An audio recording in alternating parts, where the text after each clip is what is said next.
What is up, fabulous friends, and welcome. My name is Marc Zombie, and I'm here today to tell you who Flesh and Blood's next Illusionist is, um, why I think that, and how I think she'll play. Alright, getting into it, Flesh and Blood's next Illusionist is none other than Amira Serrana. Now, Amira Serrana has first appeared in the set Monarch. As we see in Enigma Chimera, we have the flavor text. If you don't think it's real, try petting it, Amira Serrana. And you can see she's kind of standing on the rock there and summoning this giant lion beast thing. And it's just a big phantasm attack. 2 cost 8 power. And the other card featuring Amira's flavor text is Flicker Trick, released in Dusk Till Dawn. So the follow-up stat to Monarch. So sure and so very wrong. Now that could reflect me. I'm so sure that it's Amira, but I could be very wrong. But I do not think that's the case. I can almost guarantee you that Amira Serrana is Flesh and Blood's next Illusionist. So thinking about the current Illusionists, right? We have Dromai, which is a red draconic talent, all red focused deck. We have Prism, of course, which is the yellow focused angel deck. So I think it would only make sense for Flesh and Blood to kind of complete that cycle and have Legend Story Studios create a blue based Illusionist.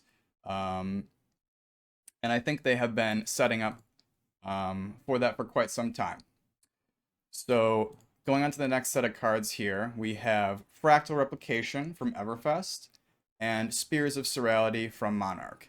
Now, these 2 cards don't have flavor text, but they very clearly feature the same character in the artwork here. So you might be saying to yourself, okay, Marc, that's great. You know, character and some flavor text, sure. She's in some artwork of some cards. Big whoop. How do you know that she's coming soon? In fact, how do you know that she's coming this year, 2024? Moving on to our next set of cards that I've picked out here. This is a pretty clear sign to me that Amira is on the way, as we have 2 cards released in the last year that are very clearly to me not designed for Prism, not created for Dromai. The first one being Celestial Kimono from Dynasty, an Illusionist equipment chest with this kind of interesting downside of having ward attached to it, meaning if you take any damage, it will be destroyed. And we also have Diadem of Dream State. Again, we see this similar ward mechanic. Now, if you ask 9 out of 10 Flesh and Blood players about these 2 pieces of equipment, they will say, most likely, card is bad, it's unplayable, why would LSS do this? And to me, it's just so incredibly obvious that these cards are setting up for what's to come. So, why do I think these are for Amira? My first reason I've kind of already touched on, in that these cards are not designed for Prism or Dromai. There isn't enough reason to play these really fragile ward equipments yet. There's no real upside or payoff. They're not better than the current options. But to really answer the question as to why these are for Amira, I'd like to first kind of explain my theory on what her hero power could be and what I've observed that LSS is setting up. So I'd like to start with some of the commons and rares for Illusionists that are found in the Dynasty supplemental set. So the first card here I'm highlighting is Blessing of Spirits. It is a Illusionist aura that triggers at the start of your turn, and it will create 3 spectral shields for the red, 2 spectral shields for the yellow, and 1 spectral shield for blue. And it also has the ward 1 mechanic. Now looking at Spectral Prowler, It is a Illusionist attack. It's a 0 for 4, and it reads, while you play Spectral Prowler, if you have a Spectral Shield, it gains Go Again. It also has Phantasm.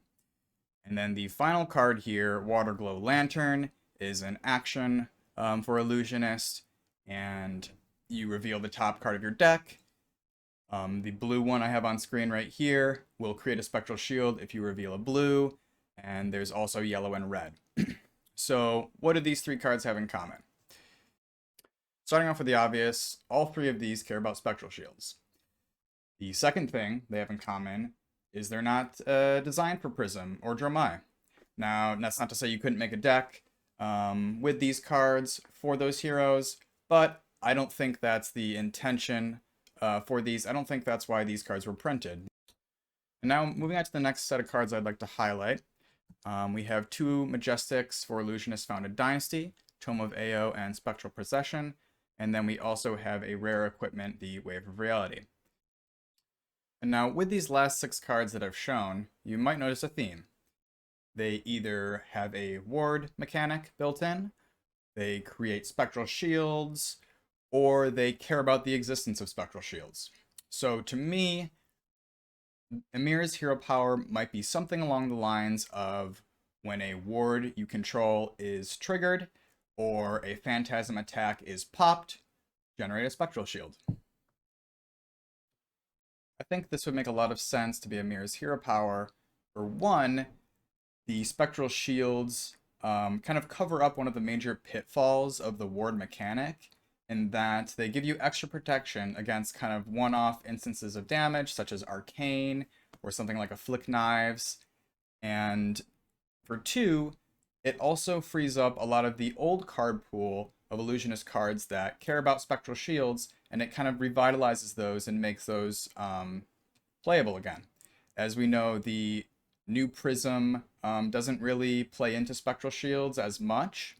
So I think it would be a kind of elegant design for them to create a new hero that can use all of those old spectral shield cards that the new Prism isn't using. And that kind of ties into some of the next cards that I wanted to look at, which are Haze Bending, which was from, I believe, Everfest.